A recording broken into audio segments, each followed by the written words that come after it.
What I love about you is your temperament, your intelligence. You fine. Do you remember the first meeting? Of course. We were introduced by a mutual friend. That's when I met you for the first time. Actually, you was with Craig. I was with Craig G. Mm-hmm. Now, what I remember is you telling me, or me learning that you sang. Right, that was the purpose of us meeting. And then, so I was working on the Sitting on Chrome album, and I reached out to you and was like, "Yo, you wanna sing on one of my songs, on my album?" And there was no romantic nothing. It wasn't no romantic interest or none of that. Absolutely not. You reminded me of Left Eye from TLC. Like the look, shorty, cute. It was like, oh, she could actually add something to what we're trying to do. You didn't look at me no other way? No other way. No other way. And then don't forget, you was in a situation. I was in a situation. Yeah, that's true too. Yeah, so that didn't come till like. We were both in relationships, so we weren't looking at it like that at all.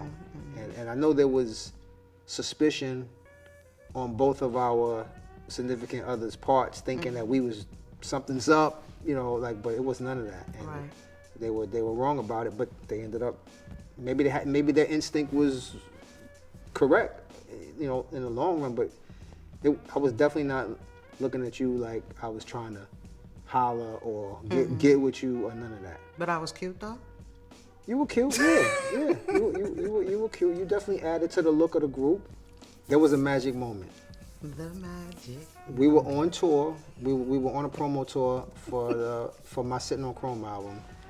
There was some incident that happened where you were pissed off at me about something. I can't remember the discrepancy, but it was some discrepancy that happened. And so I remember coming to you because I'm like, well, we gotta do these shows, and kind of wanted to just bury the hatchet. Like, you had on a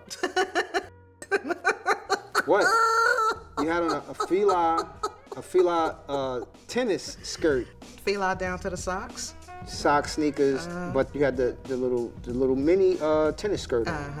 And that was the first time that I was like, yo, she kind of look alright right here. So we squashed whatever beef it was, and you gave me a hug. And it was like, it wasn't the normal friendly hug that we had done before. You kind of came. That was a push on the pelvis? It was a smash. It was like a body's kind of smashed a little bit more than normal. And that felt different than all of those friendly hugs that we had did. I was like, oh. Oh, okay. And then I just, something clicked, and immediately interest started right there on that one little tiny hug. I'm very confident. That's true. I'm very confident.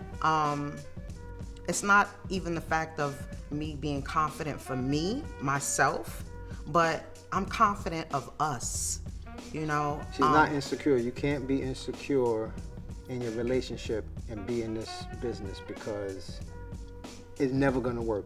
Like I've had people that have traveled with me on the road, and their significant others, they're speaking to them on the phone, and they're trying to explain who that is, who's in the room, and Ace, can you get on the phone and just tell her, like, right?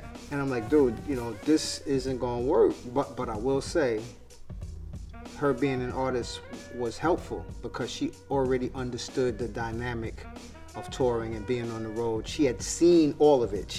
We weren't even dating, so she kind of saw me in my little single element, how I moved or didn't move. So she knew I moved, but I wasn't. She knew that I wasn't like wilding. What is the strangest habit I have? We have a cleaning person that comes like a couple times a month to clean the house.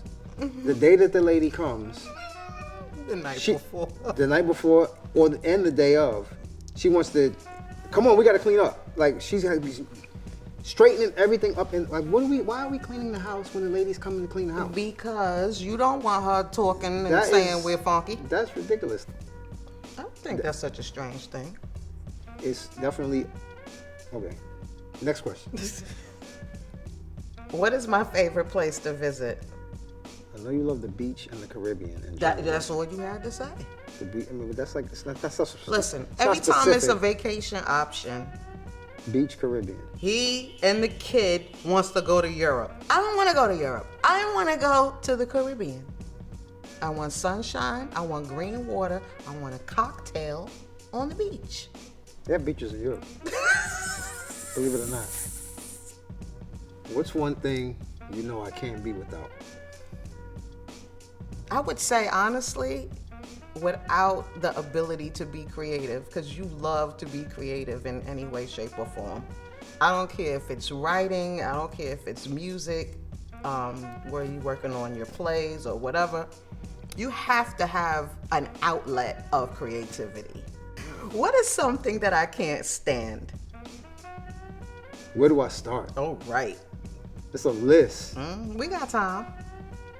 You can't stand people who are sentence finishers. I can't stand when people talk with their eyes closed to try to make See, a that's point. that's one of them little ones that I Because wouldn't first even bring of all, up. let me explain this right now. Like, I hate that. Those are the little ones that I wouldn't even bring those up. All right, that's little. All I right. wouldn't even bring those up. Okay, go. You can't stand braggers. Mm. You can't stand name droppers. Preach, Bishop. And we sharing some some of that stuff. Okay. It's such a list. I mean, it's not like one thing. It's like a lot of stuff. What I love about you, is your temperament, your intelligence. You fine.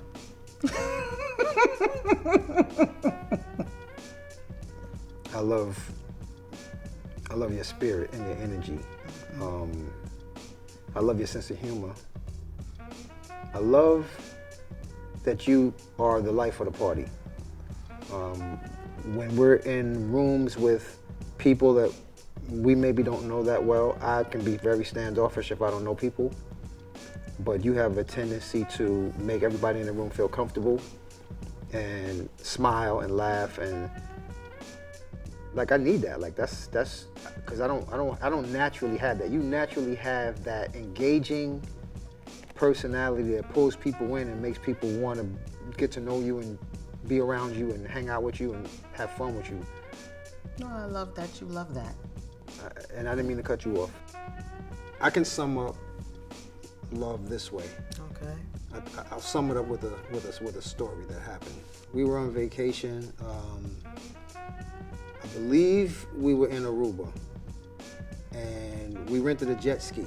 Uh-oh. He said we were riding together, and it was really my first, maybe second time on a jet ski. And Because I don't swim.